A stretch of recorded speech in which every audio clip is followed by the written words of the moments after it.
Welcome to the ATV Safety video from Montana Farm Bureau's virtual farm fair. I'm Dana Jansen, a member of the Wheatland Golden Valley Farm Bureau, and I'm here today with the Broadview FFA chapter that's going to tell you a little bit about farm safety. But before we go any further, if you have questions or even just want to say hi, drop it in the comment section below. ATVs have a variety of uses, ranging from recreation to use on farms and ranches, making a basic understanding of ATV safety essential. In this video, we will be talking about the basics of safe all-terrain vehicle, aka ATV, operation, including selecting the right size ATV, proper gear, basic operations, and some things to remember to keep you safe.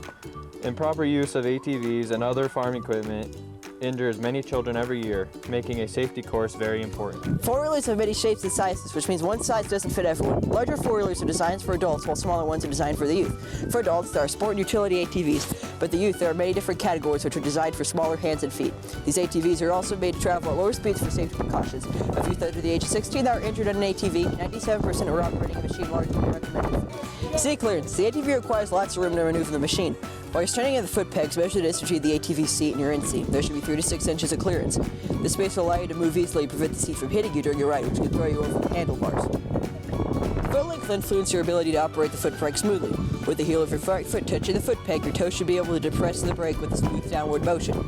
The same is true of your left foot operating the gear shift. Your hand reach will determine your ability to control the ATV when turning. While sitting on the ATV seat, without leaning forward, place your hands in the handlebars. Both elbows should be bent. If they are straight, you're too small and won't be able to turn properly when riding. If your elbows are less than a right angle, you're too big for the machine.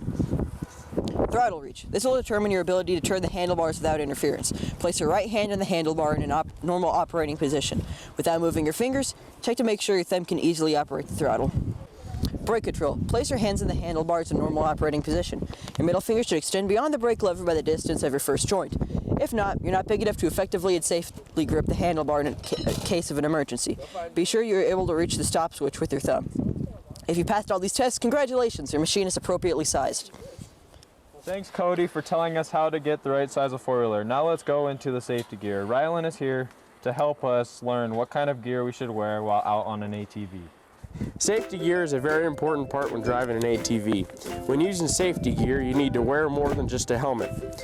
Other things you should wear include gloves, a long sleeve shirt, long pants, eye protection, and boots. All of these things will keep you from becoming severely injured if you crash. Hands and arms and necks and heads account for the majority of all hospital-treated ATV injuries. Wearing the correct gear is an excellent first step in keeping you safe. Let's talk about one of the most important pieces of safety gear, your helmet. There are different types of helmet for different forms of transportation. For example, an equestrian, bicycle, and a motorcycle helmet. All right, each one has its own requirements based on speed, size, and of transportation mode. Helmets must meet DOT or SNELL standards. ATV helmets should fit snugly and be able when you shake your head from side to side or front to back. Try on several and determine what types of size fits you best. Find one that you actually like. You'll be more likely to wear it if you like it. There is much padding within a helmet for protection purposes, and there should be some resistance when pulling it over your head. Bigger is not always better. A loose-fitting helmet can be dangerous, fly off the head, and be noisy due to increased wind resistance. Your face contains very important items such as eyes, nose, and mouth. If it's thrown from an ATV, your head and face are often the first items to impact. The face guard provides additional protection to these crucial areas of the head. This is our egg. It represents our head when we do not have a helmet on. Wyatt is going to drop the egg. Now we're going to wrap the egg in paper, which will represent the inside padding of the helmet,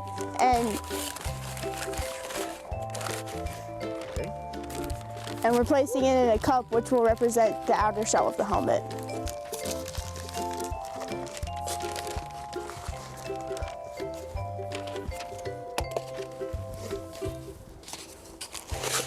Oh. As important as wearing the correct gear is, it cannot prevent an incident from occurring. Safe, responsible operation is crucial for anyone using an ATV for work or play. ATVs are set up to carry more than one person.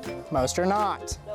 When in doubt, don't risk it. Having a passenger on an ATV can be very dangerous. Most ATVs are built for one person. ATV seats are large, but allow the driver room to move around. When turning corners and maneuvering terrain, it's not It's not designed for additional people to ride. In addition, weight alters the ATV's center of gravity. The center of gravity is the point where the machine is most stable. The lower center of gravity when a person rides a machine with an operation of the center of gravity moves. Chemicals, hay, or feed being hauled alters the center of gravity, similar to the weight of an extra rider. With 2 people on the ATV, you aren't sitting the proper way and don't have as good control or balance while running the machine.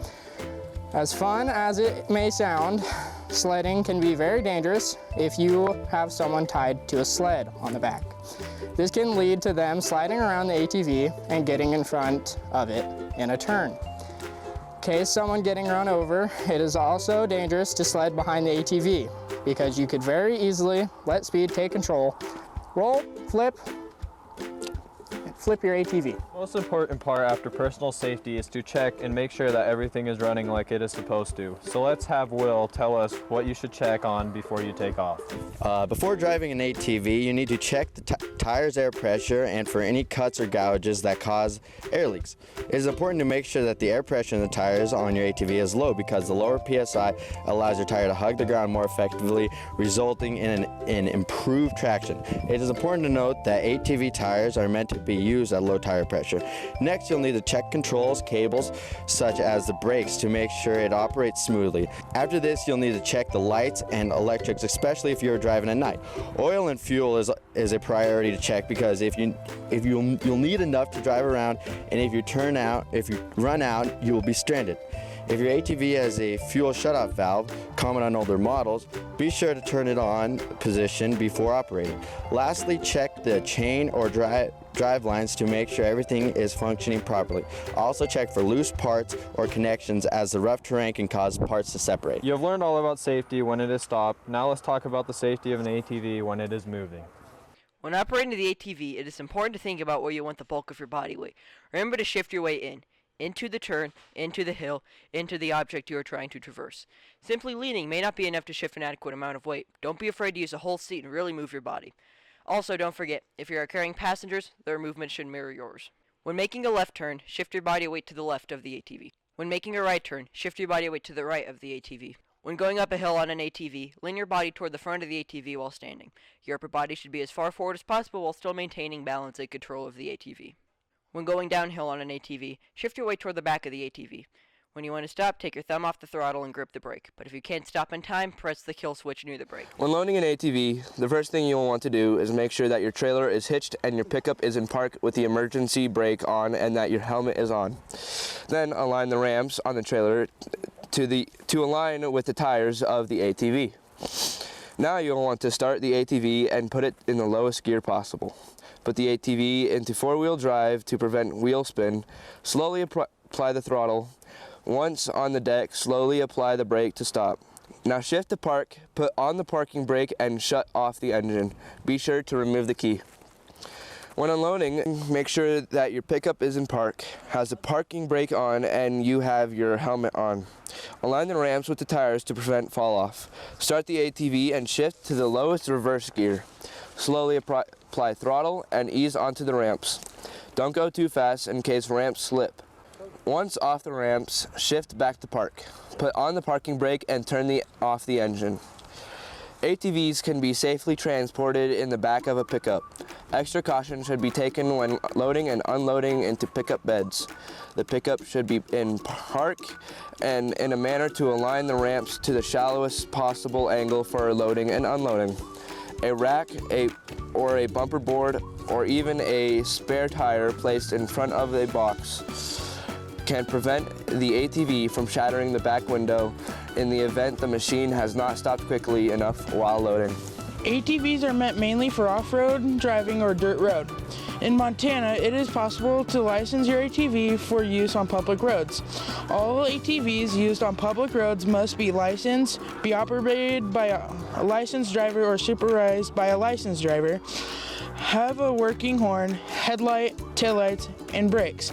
Operating ATVs on paved surfaces is not recommended. 32% of ATV-related deaths occurred while operating ATVs on paved roads. Follow these basic instructions and safety procedures to keep you and others safe. Additional ATV training resources can be found online or from your local ATV dealer. Thank you so much for joining us today here with the Broadview FFA chapter to learn a little bit about ATV safety. Remember, if you have any questions or a story that you'd like to share, drop it in the comment section below. We also have some fun hands-on activity lessons that go along with today's farm fair station online at mfbf.org. Click on the programs menu, then look for the Montana Youth Ag Literacy or My Ag.